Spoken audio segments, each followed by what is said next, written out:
오늘은 사순절 첫째 주일입니다.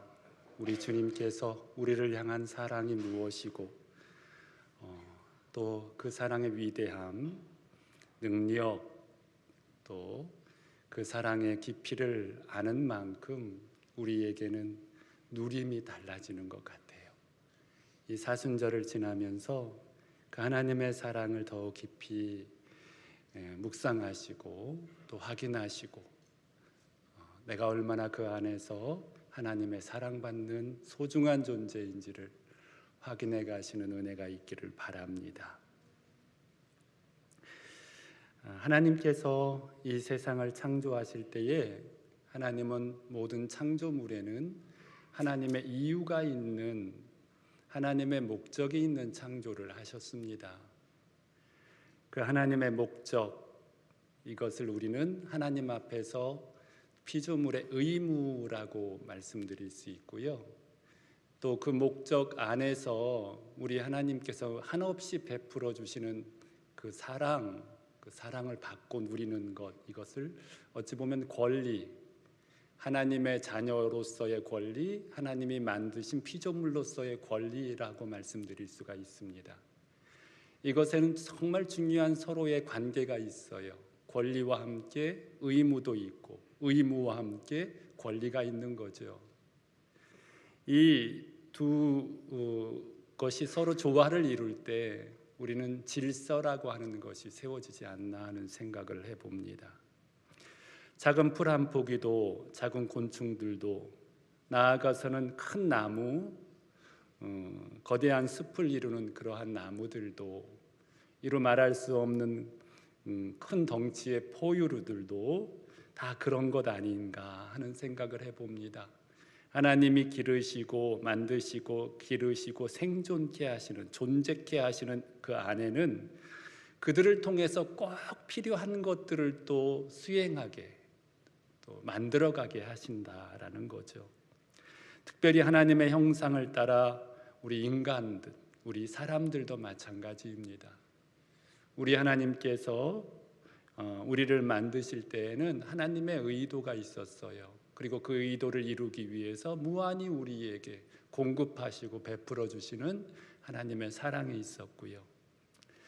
그런데 인간은 그 만드신 하나님의 의도를 벗어나 죄 가운데 살아감으로 사실 하나님으로부터 우리에게 주신 권리도 상실하고 또 의무도 잃어버리는 그러한 존재가 되지 않았나 하는 생각을 해봅니다. 그래서 이 우주 만물에서 참 우리 인간만이, 다른 모든 피조물들은 본성이라고 하는 것에 의해서 이 작용들을 하며 생존하는데, 우리는 하나님께서 허락하신 이 특별한 은혜를 가지고 오히려 하나님 앞에 해악을 끼치는 존재가 아닌가 하는 생각도 해봅니다. 지금 일어나고 있는 각종 자연재해의 원인은 어디서부터 왔을까? 인간사에서 벌어지는 수많은 파괴와 아픔들, 만약 사람만 없었다면 다 제자리로 돌아가고 회복할 수 있었을 것 아닌가 하는 생각도 해봅니다. 사람만 없으면 이 우주 만물은 가장 평화로운 모습이 된다고 어떤 사람은 말하더라고요. 인류가 죄에서 벗어나 구원받은 하나님의 백성으로 하나님의 원래 의도하셨던 모습으로 돌아간다면 다 회복되고 치유되고 원래의 모습으로 세워진다라고 하는 거죠. 성도는 포도나무와 가지와의 관계, 이 관계를 누림으로 죄로 오염되고 파괴된 영혼들이 치유가 되고, 그리고 시기하고 미워하고 더 나아가 전쟁과 같은 생명의 파괴를 하는 이 악한 관계에서 하나님이 보시기에 좋았더라라고 하는 이 관계로, 회복으로 만들어지지 않을까 하는 생각을 해봅니다. 구원받은 우리에게 하나님은 예수님과의 관계를 통해서 누릴 수 있는 권리를 주셨습니다. 그 누구도 이제는 완전하신 하나님의 사랑, 돌보심, 인도하심을 누리는 것입니다. 우리 성도는 우리 하나님으로부터 하나님 나를 많이 사랑해 주세요, 저는 하나님의 사랑받는 하나님의 사람입니다. 저에게 복을 더 많이 내려주세요. 그럴 권리가 있어요. 우리 하나님께서 허락하시는 거예요. 그러나 이 권리와 함께 우리는 의무가 있다는 걸 절대 놓치면 안 됩니다. 내가 구원받은 하나님의 백성으로서, 하나님의 나라에 속한 하나님의 자녀로서 반드시 행해야 될 의무요. 오늘 말씀은 내가 너희에게 행한 것 같이 내가 너희에게 한 것 같이 너희도 하라라고 하는 그 의무, 하라라고 하는 의무요. 만약 권리만 좋아하고 의무를 행하지 않는다면 사실은 문제이죠. 교회에서도 이렇게 좀 직분으로서의 권리가 있고 의무가 있고 성도로서의 직분이 있고 권리가 있고 의무가 있는 것처럼 말이에요. 여러분, 그 누구도 자기의 권리만 주장하고 의무를 다하지 않는 그런 관계로 친구라든지 부부관계라든지 부모와 자녀의 관계든지 이웃과 이웃과의 관계든지 자기만 아는 자기의 권리만 자기가 누릴 것만 생각하며 살아가면 가까이 하고 싶지 않잖아요. 이제 본문을 통해서 모든 권리는 의무와 함께 주어진다는 사실을 마음에 염두에 두고 하나님의 자녀로서 주님과 함께하는 자로서 우리에게 주시는 의무가 무엇인지 한번 돌아보고 또 세워가는 은혜가 있기를 바랍니다. 첫째로 사랑해야 합니다. 오늘 말씀에 내가 너희를 사랑한 것처럼 너희도 서로 사랑해야 한다라고 하는 것. 이 사랑이란 말은 정말 애매한 말인 듯 합니다.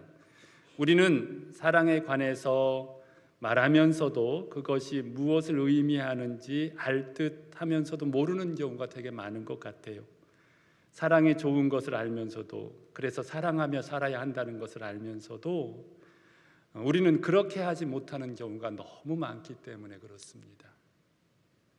그러나 주님은 우리에게 포도나무의 관계로 우리가 주님과 하나가 되어 살아가는 이 은혜를 받은 자들에게 사랑하며 살 것을 명령하고 계십니다. 그러면서 예수님은 우리가 누구를 사랑하며 살 것인지에 대해서 그 사랑의 방법에 대해서 분명하게 말씀하십니다. 내가 너희를 사랑한 것 같이 사랑해라. 여러분, 우리가 누구를 사랑할 수 있다라고 하는 것은 사실은 그 동력, 사랑, 누구를 사랑할 수 있는 성도가 누구를 사랑할 수 있는 동력은 세상 사람들처럼 자기에게서 나오는 사랑이면 안 된다는 거예요. 내가 너희를 사랑한 것 같이라고 하는 것은 우리의 사랑의 동력, 힘은 주님이 나를 사랑하신 그 사랑에 의하여 만들어진다는 거예요. 이게 너무너무 중요합니다. 성도 여러분, 주님이 우리에게 말씀하시는 사랑은 예수 그리스도를 통해서 내게 다가와진 사랑, 그 사랑. 여러분, 우리가 우리의 삶에서 주님을 가장 윗자리에, 우리가 주님을 가장 사랑하는 것은 그리 어렵지 않은 것 같아요. 그러나 그것을 이루기 위해서 주님이 명령하신 사랑은 쉬운 일이 또한 아닌 것 같습니다. 왜냐하면 이 명령을 준행하기 위해서 반드시 우리가 이 선행되어야 할 이 말씀을 절대 놓치지 말아야 하고, 그리고 그 사랑을 받았으면 반드시 드러내야 하는데 이 드러내는 거에 대해서는 잘 못하는 것 같아서 그렇습니다. 아무튼 먼저 우리가 누구를 사랑하기 위해서, 이 명령을 주행하기 위해서 우리가 꼭 아셔야 될 것이 있어요. 그것은 여러분, 로마서 5장 5절에 이런 말씀이 있어요. 우리에게 주신 성령으로 말미암아 하나님의 사랑이 우리 마음에 부은 바 됨이니, 하나님의 사랑이 우리에게 부어진 바 됨이니, 그러니까 내가 누구를 사랑하는 것은 불가능하다라고 하는 것이고, 그리고 이 부음바 되어진 그 사랑을 내가 누릴 때 비로소 내가 누구를 사랑할 수 있는 자가 된다는 거죠. 여러분, 항상 잊지 말아야 될 것이 있어요. 우리의 신앙의 바탕에 우리는 받아서 사는 존재라는 거. 내 스스로 무엇을 할 수 있다라는 생각이 자꾸만 우리의 마음속에 충동하는데, 우리는 받아서 사는 존재라고요. 부음바 되어진 것을 가지고 살아가려고 노력해야 돼요. 하나님이 우리를 얼마나 사랑해 주셨는지 그 사랑을 내가 받아야 되고, 이 받아서 사는 존재라는 거. 그래서 나는 주님이 아니면 안 된다라고 하는, 왜 그분이 내게 베풀어 주시고 보여주시고 확인하게 하시고 누리게 하시는 그것을 내가 간절히 사모하는 것, 받아서 사는 존재예요. 부음받은 사랑이 있어야 되는 거예요. 예수 믿지 않아도 사랑 이야기 얼마나 많아요. 인간사에 사랑 이야기가 빠지는 역사가 없잖아요. 그러나 그 사랑 이야기가 아무리 많았어도 여전히 미움이 있고, 여전히 전쟁이 있고, 여전히 시기가 있고, 여전히 고통당하는 사람들이 너무 많은 것은, 세상의 사랑으로서는 이 모든 것들을, 이 모든 그 완전한 사랑을 누리질 못한다는 이야기고, 만약에 그걸로 가능했다면 예수님이 오실 필요가 없었고 십자가는 무의미한 거잖아요. 우리는 받아서 내가 너희를 사랑한 것 같이라고 하는, 그래서 우리는 꼭 인정하셔야 돼요. 주여, 주님께서 내게 부어주신 그 사랑, 내게 보여주신 그 사랑이어야만 되겠습니다 라고 하는 이 간절한 마음이, 내가 얼마든지 사랑할 수 있어, 이게 아니라는 거예요. 즉 예수 그리스도를 통해서 사랑이 누려지고, 그분이 나를 얼마나 사랑하시고 어떤 사랑으로 내게 다가오시고 누리고 살아가게 하는지, 우리는 우리 자신을 주님의 사랑 가운데 나를 돌아보는 일들을 게을리하지 말아야 돼요. 그분이 나를 사랑하신 그분의 사랑 가운데 나를 돌아봐야 된다고요.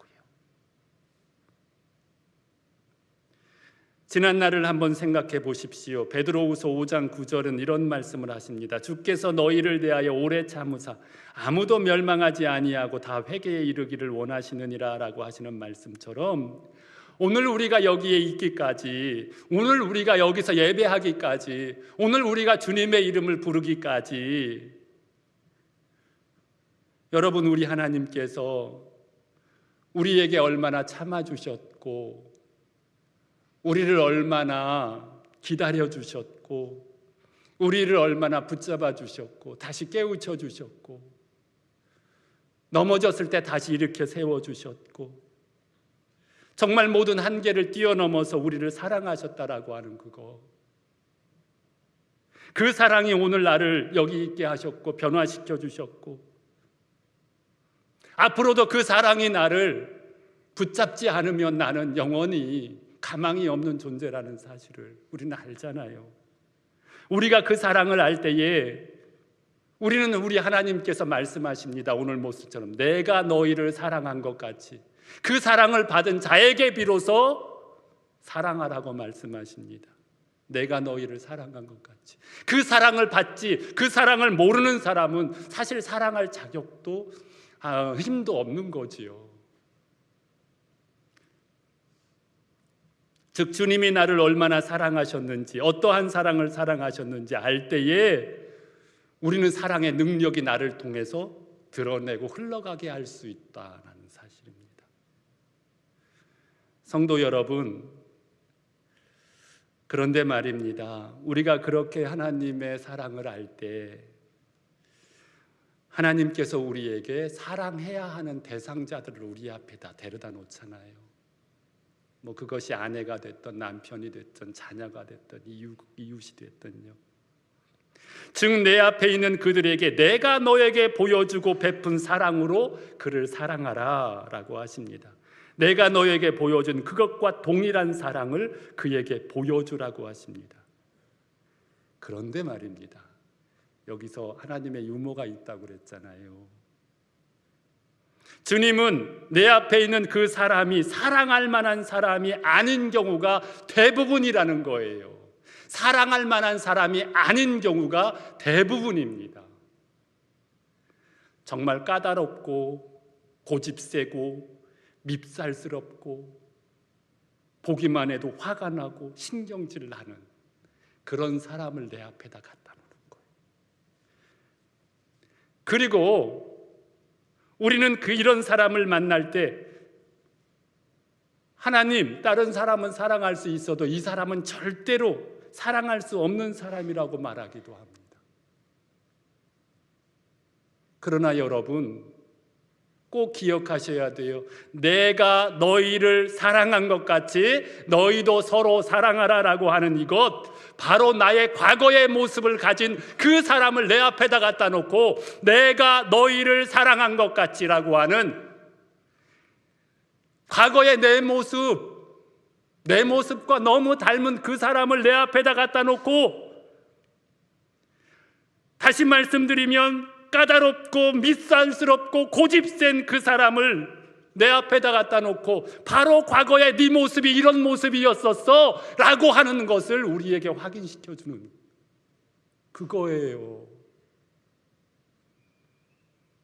왜냐하면 주님은 우리에게 사랑하라고 하는 그 대상을 내가 너희를 사랑한 것 같이 라고 하는 그 사람을 앞에다 우리에다 갖다 놓고 사랑하라고 하는 거잖아요.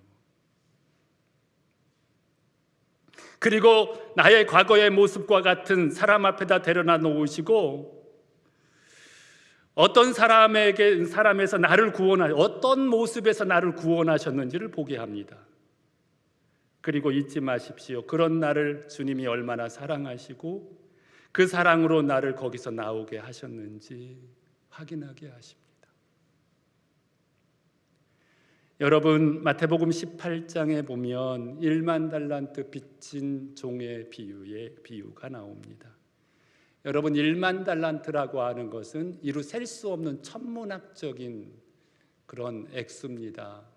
1달란트, 2달란트, 5달란트 받은 종의 비유 아시지요? 이것도 엄청난 거거든요. 오늘날의 액수로 따지면, 돈으로 따지면 갚을 수 없는 거예요. 너무나도 커서 이 사람이 그 주인에게 내가 갚을 수가 없습니다. 용서해 주세요. 그러면서 간절히 궁유를 구했습니다. 그랬더니 이 주인은 흔쾌히 그래, 내가 너를 빚을 탕감해 주지. 너의 모든 빚은 없는 걸로 할게 라고 했어요. 그런데 이제 이 사람이 너무 기쁜 마음으로 이 집을 나가서 문 밖으로 나가는 그 순간 자기한테 100데나리온이라면 100일 동안 일한 금액을 얘기하는 거예요. 100일 동안 100데나리온 빚진 사람이 앞에 딱 만난 거예요. 하나님은 그렇게 만나게 하신다고요. 보니까 그 사람이야, 빚진 사람, 나를 피해대는 것 같았어, 평상시 보니까. 그런데 어떻게 기가 막히게 요 순간 딱 만났어. 그 사람의 멱살을 잡고 얘기하는 거예요. 너 잘 만났다. 당장 갚어. 안 갚으면 너 가만히 안 둘 거야. 그랬더니 그 사람이 얘기해요. 조금만 참아주세요. 조금만 참아주세요. 내가 지금 열심히 갚기 위해서 노력하고 있어요. 조금만 참아주세요. 그랬더니 내가 참아준 게 얼마야? 안 돼! 라고 하면서 바깥에서 막 큰 소리가 나는 거예요. 이 1만 달란트 용서 탕감해 준 사람이 다시 불러요, 그 사람을. 그리고 그 사람에게 갚아줬던 것을 무효로 합니다. 아니, 한 번 갚아줬으면 그만이지 뭘 무효로 해. 여러분, 여기서 말하는 건 그게 아니에요. 내가 너에게 1만 달란트 빚진 것을 갚아줬는데 너는 내가 너에게 갚아준 것을 받아들이지 않는구나. 받아들이지 않았던 거예요. 그걸 어떻게 확인하는 거예요? 자기에게 빚진 그 사람을 대하는 그 모습을 보면서 내가 너를 그만큼 그 많은 것을 탕감해 준 것을 너는 받아들이지 않았다라고 하는 것을 그가 그에게 잘못한 사람을 대하는 그 모습을 보면서 그렇게 평가하는 거예요. 여러분, 우리가 하나님 앞에 이만큼 사랑을 받았다라고 하는 것, 이런 용서를 받았다라고 하는 것을 우리 하나님은 언제 우리에게 내가 너 용서해 준 거 받아들이고 있구나, 인정하는 거구나 라는 것으로 결정하시냐면, 내가 너희를 사랑한 것 같이 너희도 서로 사랑하라고 하면서 그 밉살스럽고 아주 못됐고 짜증나고 화나는 사람을 앞에다 딱 갖다 놓고 그 사람을 대하는 그 모습을 보면서 내가 너를 사랑한 것을 네가 받아들였다라고 인정하시는 거예요. 그래서 그렇게 다시 부르는 거예요. 그 사람을 대하는 모습을 보면서 말입니다. 내가 너희를 사랑한 것, 그것을 너 인정하니? 그러면 너도 그렇게 사랑해야지. 그런 거야 라고 말씀하시는 거예요.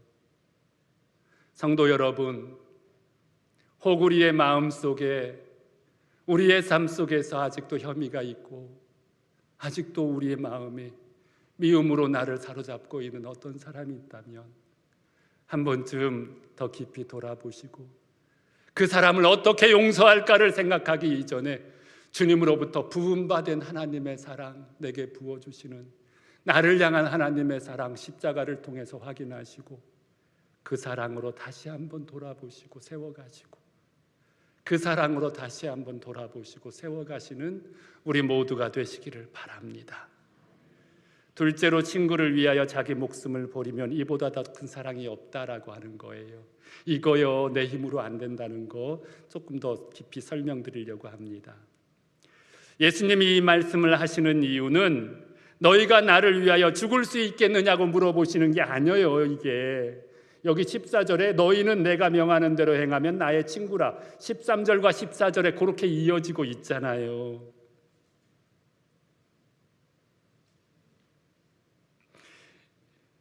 이 말씀은 내가 나를 위해서 목숨을 내려놓을 수 있겠느냐, 나에게, 그 얘기 하시는 거예요. 너희가 나를 위하여 죽을 수 있겠느냐 하고 너희가 나를 위하여 너의 목숨을 나한테 내려놓을 수 있겠느냐는 다른 거예요. 차원이 너무나도. 많은 사람들이 주님을 위하여 내 목숨을 내려놓겠다고 얘기하는데 이건 택도 없는 소리입니다. 불가능한 거예요. 이건 악한 거예요. 이건 악한 거예요.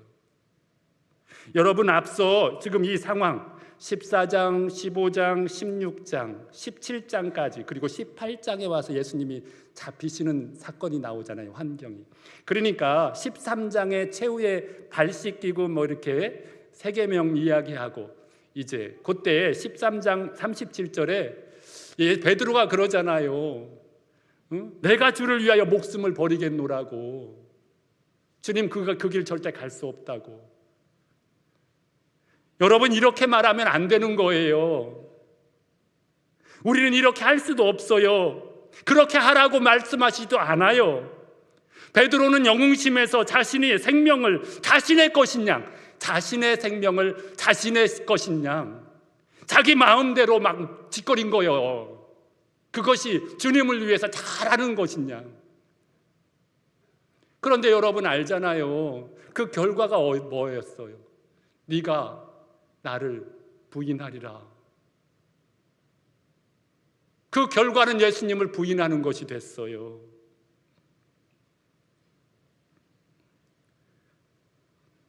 성도 여러분, 그럼 이것이 뭔가?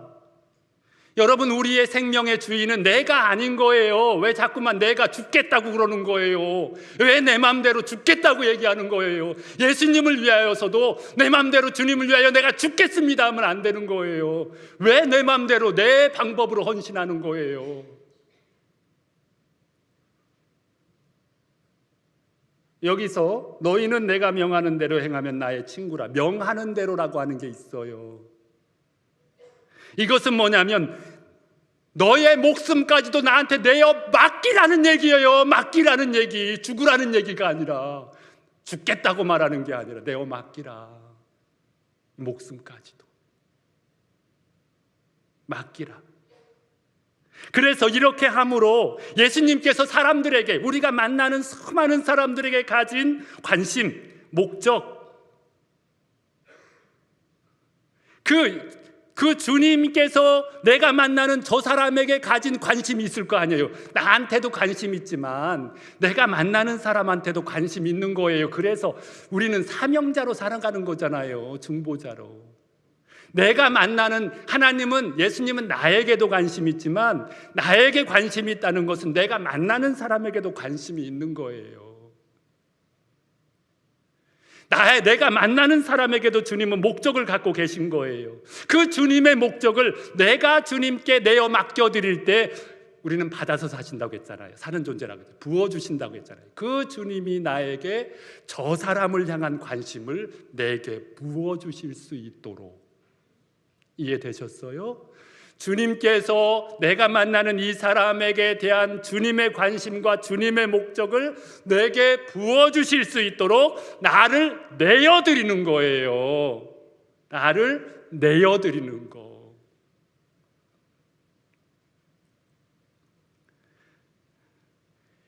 이렇게 내어드릴 때에, 내 생명을 주님 앞에 맡겨드릴 때에 주님은 그때부터 내 안에서 일하기 시작한다는 거예요. 일하기 시작하는 거예요. 이게 주님의 역사를 만나고 주님의 일하심, 살아계심을 만나는 방법이잖아요. 얼마나 많은 선교사들이, 얼마나 많은 봉사자들이 이 원리가 아닌 내가 주님을 위하여 목숨까지도 버리겠습니다라고 하는 이 실수로 하나님 앞에 서 있는지 몰라요. 사람들 보기에는 되게 듣기 좋지요. 열심히 하는 것 같고 최고 같고.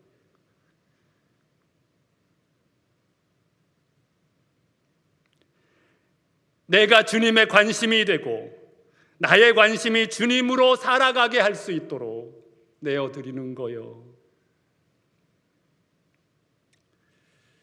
성도 여러분, 성령이 우리에게 임하시면 성령께서 우리 안에서 일하시는 방법은 단 하나예요. 내가 주님과 어떤 관계가 있는지, 관계로 살아가는지를 보여주는 거예요. 이렇게.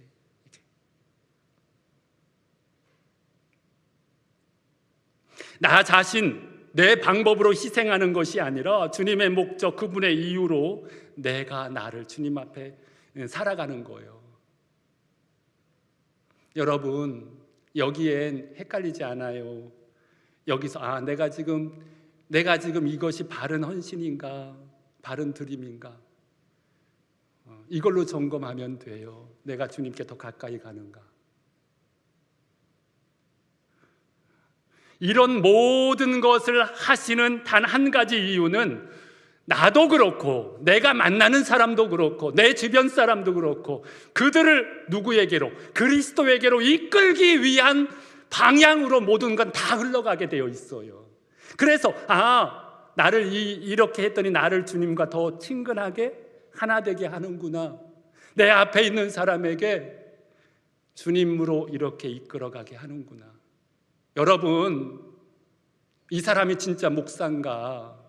진짜 주의 종인가? 이 사람이 정말 하나님께 속한 사람인가? 헷갈리지 않아요. 내가 그 사람을 만나면 점점 주님과의 관계가 어떻게 변화되고 있는지를 보면 되는 거예요.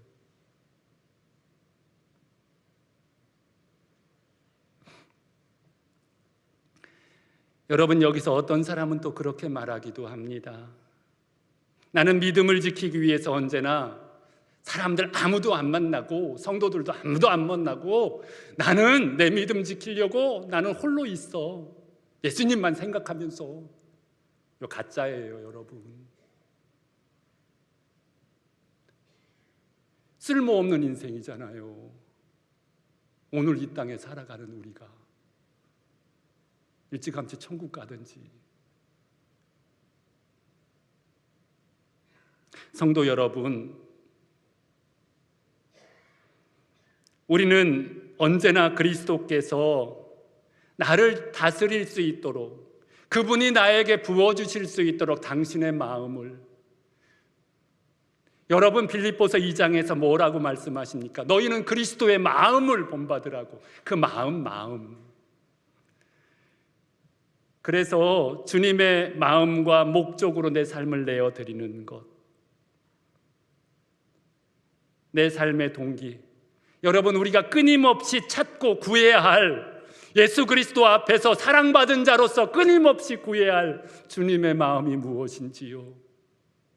주님의 뜻이 무엇인지요? 내가 여기서 어떻게 행해야 되는 건지요? 하나님께서 저에게 이 순간 나에게 생각하고 행하기를 원하는 하나님의 마음이 무엇인지요? 그 마음을 내 안에 담아내기를 원합니다.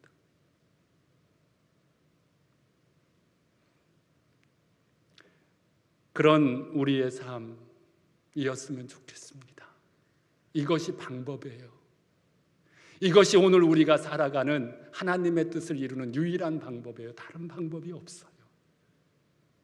말씀을 마치겠습니다. 구원받기는 참 쉬워요. 왠 줄 아시죠? 그 모든 조건을 우리가 해결한 게 아니라 하나님이 해결해 놓으셨기 때문에 우리는 받아들이기만 하면 돼요. 그러나 구원받은 하나님의 자녀로서, 하나님의 백성으로서 살아가는 것은 우리의 믿음의 영역이에요. 이건 누가 대신해 주지 않아요. 그런데 신앙에서 가장 어려운 건 그거잖아요. 주님 앞에 받는 거는 다 원해요. 주님이 나를 위해서 어떤 일을 행하셨고 어떻게 내가 그 사랑 가운데 내가 어떠한 은혜를 받고 살아갈지는 다 원해요. 다 좋아해요. 여기에는 다 아멘해요. 그러나 여러분,